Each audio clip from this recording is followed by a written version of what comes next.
안녕하세요, 토선생입니다. 구독과 좋아요는 토선생에게 큰 힘이 됩니다. 해당 경기의 분석은 초안이며 실시간으로 변경되는 추천픽 결장자 이슈에 관한 내용은 영상의 댓글 확인해주시면 감사하겠습니다. 수업 시작하겠습니다. 첫 번째 경기는 에콰도르와 독일입니다. 에콰도르는 4-4-2를 활용 중이며 주축 선수 존 예보아는 측면과 중앙을 오가면서 왼발 드리블과 안쪽 침투로 공격의 속도를 끌어올리는 자원입니다. 곤살로 플라타는 오른쪽에서 공을 잡은 뒤 순간적인 방향 전환과 1대1 돌파를 통해 수비 균형을 흔드는 능력이 뛰어납니다. 알란 프랑코는 중원에서 활동량을 바탕으로 상대의 전진 패스를 차단하고 공을 빼앗은 뒤 측면으로 연결하는 역할을 맡습니다. 하지만 전방 두 명이 강하게 압박한 뒤 첫 번째 저지선이 뚫리면 미드필더 진행, 폭기가 늦어지는 약점이 분명합니다. 그래서 1선과 2선 사이가 쉽게 벌어지고 중앙 미드필더가 넓은 범위를 감당하면서 수비 라인 앞 공간까지 동시에 지켜야 하는 상황이 만들어집니다. 예보아와 플라타가 전진한 상태에서 공을 빼앗기면 측면 뒷공간까지 함께 노출되기 때문에 수비 블록이 빠르게 뒤로 밀릴 가능성이 높습니다. 독일처럼 짧은 패스와 위치 교환으로 압박에 방향을 바꾸는 팀을 상대할 경우 첫 압박에 실패한 이후 수비 기준점이 흔들릴 위험도 큽니다. 결국 제한된 역습 기회를 살려야 하지만 공을 소유하는 시간이 짧아지면 두 공격 자원이 개인 능력도 충분히 활용하기 어려운 경기입니다. 독일은 4-2-3-1을 활용 중이며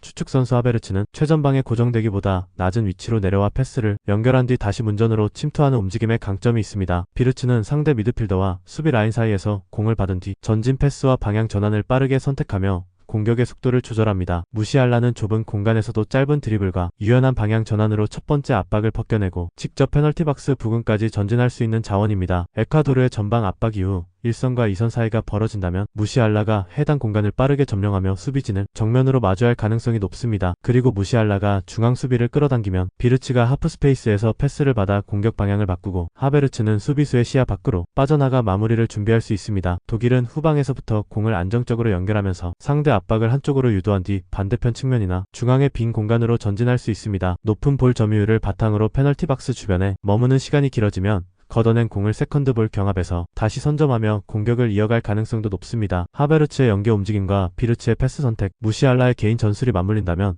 한 가지 공격 경로에 의존하지 않고 다양한 득점 기회를 만들어낼 수 있습니다. 에콰도르는 전방 압박이 풀린 뒤 폭기가 늦어 1선과 2선 사이의 중앙 공간이 쉽게 벌어집니다. 독일은 무시알라의 탈압박과 비르츠의 전진 패스, 하베르츠의 연계 침투로 벌어진 간격을 직접 공략할 수 있습니다. 볼 점유율과 페널티 박스 주변 공격 횟수에서 격차가 발생할 가능성이 높아 독일 쪽 기대값이 확실합니다. 제한된 역습보다 점유와 연속 공격으로 기회를 쌓아가는 힘이 우세한 만큼 독일이 승부를 가져갈 가능성이 높습니다. 독일의 승리와 오버를 추천드리는 경기입니다. 최종 조합픽은 댓글을 확인해 주시길 바랍니다. 두 번째 경기는 일본과 스웨덴입니다. 일본 포메이션은 3-4-3이며 우에다 아야세는 센터백 사이를 부지런히 오가면서 수비 시야 밖에서 침투 시점을 잡는 추축 선수입니다. 등을 지고 오랫동안 버티기보다는 크로스와 침투 패스가 들어오는 순간 골문 쪽으로 빠르게 움직이며 간결하게 마무리하는 데 강점이 있습니다. 하지만 쿠보 다케우사는 무릎 안쪽 인대 부상으로 출전이 사실상 어려운 상황이라 일본은 오른쪽 하프 스페이스에서 전진 패스를 만들어주던 핵심 자원을 잃게 됐습니다. 쿠보가 빠지면 좁은 공간에서 수비수를 끌어당긴 뒤 왼발 패스로 마지막 틈을 열어주는 공격 전개가 줄어들 수밖에 없습니다. 그래서 일본은 이토주냐의 빠른 발과 집요한 터치라인 돌파를 활용해 측면에서 새로운 활로를 찾으려 할 가능성이 높습니다. 이토주냐는 공을 받은 뒤 지체하지 않고 상대 측면 수비를 정면으로 밀어붙이며 바깥쪽 돌파 이후 낮은 크로스와 컷백으로 공격을 마무리할 수 있는 자원입니다. 특히 상대 윙백의 복귀가 늦어지는 순간 터치라인을 따라 깊숙하게 전진한 뒤 우에다의 문전 침투와 연결하는 장면을 기대할 수 있습니다. 카마다 다이치는 이선과 최전방 사이를 유연하게 오가며 짧은 패스로 공격 속도를 높이고 상대 수비형 미드필더의 등 뒤에서 공을 받아 전진 방향을 설정합니다. 카마다가 안쪽에서 패스의 연결 고리를 만들고 이토주냐가 바깥쪽 폭을 넓혀준다면 일본은 측면과 하프 스페이스를 번갈아 공략할 수 있습니다. 그리고 좌우 윙백까지 전진에 가담하면 짧은 패스 교환을 통해 일정 시간 볼 점유율을 높이며 스웨덴의 수비 블록을 뒤로 밀어낼 여지도 충분합니다. 하지만 공격 숫자를 늘린 상태에서 첫 압박이 풀리면 센터백 좌우로 넓은 공간이 발생하고 강한 몸싸움과 속도를 갖춘 상대 투톱에게 그대로 역습 기회를 내줄 수 있습니다. 기술적인 패스 전개와 이토주냐의 측면 돌파는 위협적이지만 제공권 경합과 세컨드볼 싸움이 반복되는 흐름에서는 일본 수비진의 부담이 빠르게 커질 수 있습니다. 스웨덴 포메이션은 3-5-2며 픽토르 요케레스는 강한 상체와 폭발적인 가속력을 앞세워 센터백과 직접 충돌하면서도 전진을 이어가는 추측 선수입니다. 단순히 높은 공을 받아내는데 그치지 않고 수비수를 등진 채 공을 지켜낸 뒤 몸을 돌려 슈팅까지 연결하는 과정이 매우 위협적입니다. 요케레스가 중앙 수비수를 끌고 움직이면 알렉산데르 이삭은 반대편 수비수의 시야 밖으로 빠져나가며 배후 침투 각도를 만듭니다. 한 명이 전방에서 공을 받아주고 다른 한 명이 곧바로 뒷공간을 파고드는 투톱의 움직임은 일본의 높은 수비선을 공략하기에 알맞습니다. 루카스 베리발은 큰 체격을 갖추고도 전진 보폭이 빠르며 중원에서 압박을 벗어난 뒤 직접 공을 운반의 공격 속도를 끌어올릴 수 있는 추측 선수입니다. 일본이 중앙을 좁히면 측면으로 공을 배급하고 전진 공간이 열리면 주저하지 않고 수비 라인 앞까지 올라가 요케레스와 이삭에게 패스를 연결할 수 있습니다. 베니아민 니그레는 측면과 중앙을 오가며 왼발 킥과 빠른 방향 전환을 활용하고 페널티 박스 주변에서는 직접 슈팅과 마지막 패스를 모두 선택할 수 있습니다. 스웨덴은 중원에서 공을 오래 돌리지 않아도 베리발의 전진과 요케레스의 포스트 플레이를 통해 짧은 시간 안에 상대 진영 깊숙한 곳까지 접근할 수 있습니다. 특히 요케레스가 첫 번째 경합에서 공을 지켜내면 이삭과 니그렌이 떨어지는 공을 향해 빠르게 움직이면서 일본의 수비 대형이 정돈되기 전에 슈팅 장면을 만들 수 있습니다. 그리고 높은 신장과 강한 신체 조건을 갖춘 자원이 많아 코너킥과 측면 프리킥에서도 분명한 우위를 기대할 수 있습니다. 니어 포스트에서 수비 시선을 끌어낸 뒤 반대편으로 장신 자원을 투입하면 일본은 공의 궤적과 선수의 진입을 동시에 통제해야 합니다. 직선적인 역습과 세트피스라는 확실한 득점 수단을 갖추고 있어 일본이 경기를 주도하는 시간에도 한 번의 공격으로 분위기를 바꿀 힘이 있습니다. 일본은 쿠보의 부상 공백을 이토주냐의 집요한 터치라인 돌파와 카마다의 패스 연결로 메우려 할 가능성이 높습니다. 스웨덴은 요케레스가 중앙 수비수를 붙잡아두고 이삭이 뒷공간으로 침투하는 간결한 공격으로 일본의 높은 수비선을 공략할 수 있습니다. 제공권 경합과 세컨드볼 싸움, 세트피스 높이까지 고려하면 스웨덴이 승부처에서 확실한 우위를 점할 가능성이 높습니다. 일본이 측면 돌파로 활로를 찾더라도 힘과 높이에서 벌어지는 차이까지 감추기는 어렵고 스웨덴이 결정적인 승부처 상황까지 통째로 장악할 가능성이 높습니다. 스웨덴의 승리와 언더를 추천드리는 경기입니다. 최종 조합픽은 댓글을 확인해 주시길 바랍니다. 세 번째 경기는 파라과이와 호주입니다. 파라과이는 4-4-2를 활용하며 두 줄 수비의 간격을 좁힌 뒤 중원에서 공을 회수하는 순간 빠르게 전진해 공격의 속도를 높이는 형태입니다. 안토니오 사나브리아는 최전방에서 상대 중앙 수비수와의 몸싸움을 버텨내고 페널티 박스 안에서는 짧은 움직임으로 슈팅 각도를 확보하는 데 강점이 있는 공격수입니다. 공중볼만 기다리는 전형적인 장신 타깃형 자원이라기보다 수비수의 시야 밖으로 빠져나가는 위치 선정과 간결한 마무리를 통해 득점 기회를 노리는 유형에 가깝습니다. 하지만 전방으로 공급되는 패스의 속도가 떨어지면 사나브리아가 상대 수비수 사이에 고립되기 쉽고 등을 진 상태에서 공격 전개까지 책임져야 하는 부담도 커질 수 있습니다. 마티아스 갈라르사는 중원에서 왕성한 활동량을 바탕으로 전진 패스와 공격 가담을 함께 가져가며 수비 라인 앞 공간이 열렸을 때 과감하게 슈팅까지 시도할 수 있는 자원입니다. 튀르키 예전에서는 경기 시작 직후 상대 수비가 정돈되기 전에 전진의 왼발 슈팅으로 결승골을 기록하며 자신의 장점을 확실하게 보여줬습니다. 이번 경기에서는 갈라르사가 중원과 이선 사이를 오가며 공격의 연결 고리를 막고 사나브리아를 향해 빠르게 전진 패스를 공급해야 합니다. 다만 미겔 알미론처럼 측면과 중앙을 넘나들며 직접 수비 라인을 흔드는 폭발적인 운반 능력까지 기대하기는 어렵습니다. 무엇보다 미겔 알미론은 튀르키예와의 조별리그 2차전에서 상대 선수와 대치하는 과정에서 입을 가린 채 발언하는 행동으로 퇴장당했습니다. 월드컵 역사상 처음으로 입가림 행동과 관련된 판정으로 퇴장당한 선수가 됐으며 징계로 인해 호주와의 조별리그 3차전 결장이 확정됐습니다. 그래서 파라과이는 알미론이 담당하던 전진 드리블과 측면, 돌파를 다른 선수들이 나눠 맡아야 하고 공격 전개의 속도와 방향 전환 능력에서도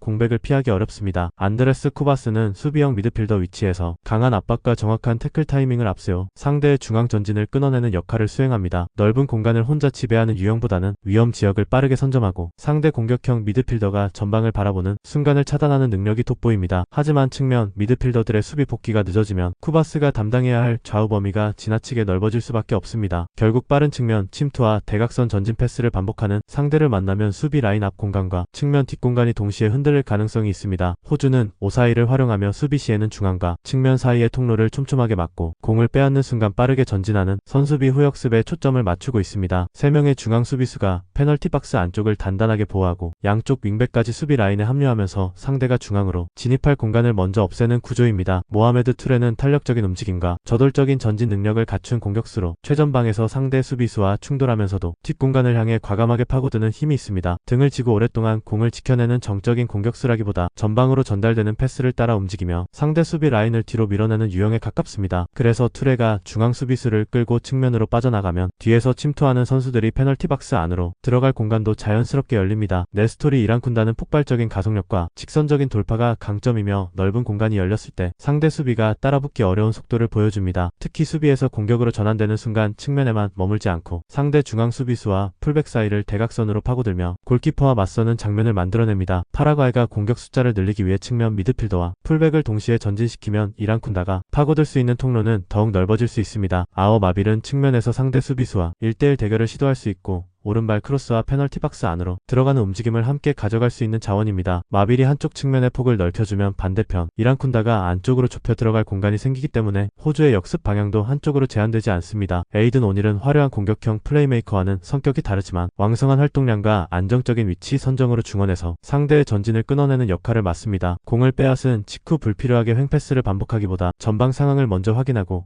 이란쿤다와 마빌이 뛰어 들어가는 방향으로 빠르게 첫 번째 패스를 연결합니다. 그래서 오닐의 인터셉트와 전진 패스가 정확하게 이어지면 파라과이의 수비진은 정면을 바라본 상태가 아니라 뒤로 달리면서 공격을 막아야 합니다. 그리고 호주는 코너킥 상황에서 니어 포스트를 향해 빠르게 달려들며 첫 번째 헤더로 공의 방향을 바꾸는 패턴도 상당히 위협적입니다. 직접 골문을 노리는 것뿐만 아니라 첫 경합에서 반대편으로 공을 넘긴 뒤쪽에서 대기하는 선수가 마무리하는 세부 움직임까지 준비할 수 있습니다. 수비 블록을 깊게 내린 상황에서도 역습에 필요한 선수들을 전진 가능한 위치에 남겨두기 때문에 파라과이가 점유율을 높일수록 오히려 호주에 유리한 공간이 열릴 수 있습니다. 호주는 촘촘한 5-4-1 수비 블록을 형성한 뒤 오닐의 빠른 전진 패스와 이란쿤다의 폭발적인 침투를 연결할 수 있습니다. 파라과이는 알미론의 퇴장 징계로 전진 드리블과 측면 돌파의 중심을 잃었고 갈라르사에게 공격 연결 부담이 집중될 수 있습니다. 니어 포스트를 향한 빠른 침투와 헤더 방향 전환까지 갖춘 호주의 코너킥 패턴이 또 하나의 확실한 득점 통로가 될 수 있습니다. 공을 오래 소유하는 쪽보다 빼앗은 뒤 빠르고 정확하게 전진하는 쪽이 유리한 승부입니다. 호주의 승리와 언더를 추천드리는 경기입니다. 최종 조합픽은 댓글을 확인해 주시길 바랍니다. 네 번째 경기는 튀르키예와 미국입니다. 튀르키예 포메이션은 4-2-3-1이며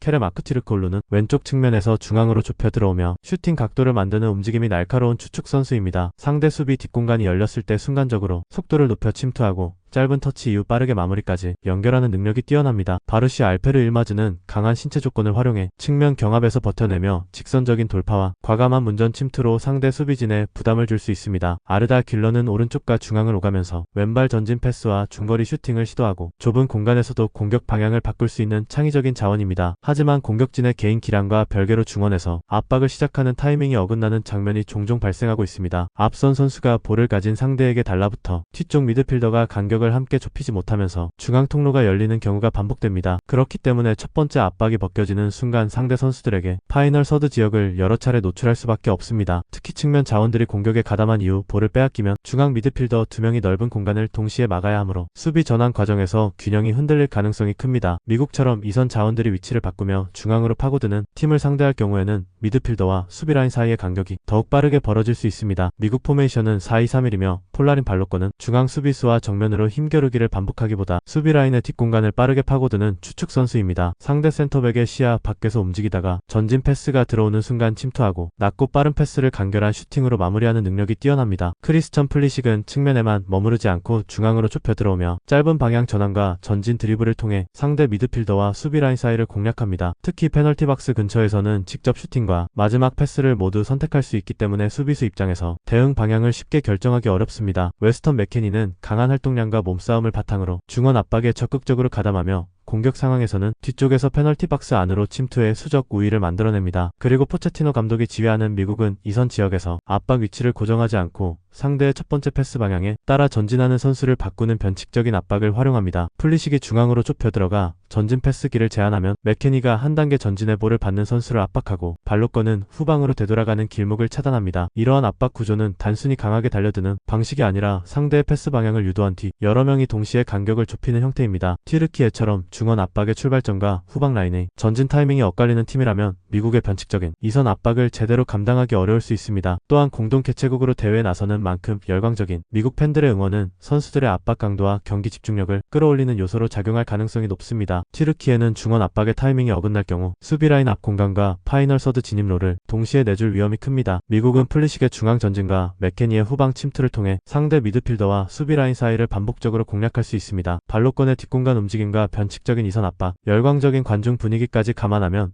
미국 쪽 기대값이 더 높습니다. 개인 기량에서는 팽팽하지만 압박 구조와 중앙 공간 활용에서는 미국이 승부를 가져갈 가능성이 높습니다. 미국의 승리와 오버를 추천드리는 경기입니다. 최종 조합픽은 댓글을 확인해 주시길 바랍니다. 더 많은 경기의 정보와 분석이 궁금하시다면 영상 하단의 댓글을 확인해 주시면 되겠습니다. 아는 것이 힘이다라는 말이 있습니다. 많은 양질의 정보가 있어야 적중률과 비례합니다. 전문가 토 선생이 발벗고 나서겠습니다. 오늘도 영상 시청해 주셔서 감사드립니다. 수업 마치겠습니다.